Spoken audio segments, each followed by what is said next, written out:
Nabalik si Pilato pagsulod sa palasyo o gitawag niya si Jesus o gipangutana. Ikaw ba ang hari sa mga Hudyo? Si Jesus mitubag, imo ba kining kaugalingong pangutana? O gisultihan ka ba hinuon sa uban mahitungod ka nako? Si Pilato mitubag, Hudyo bagod ako.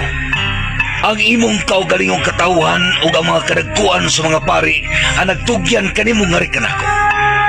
Unsa ba'y imong nabuhat? Si Jesus mitubag, ang akong gingharian dili iya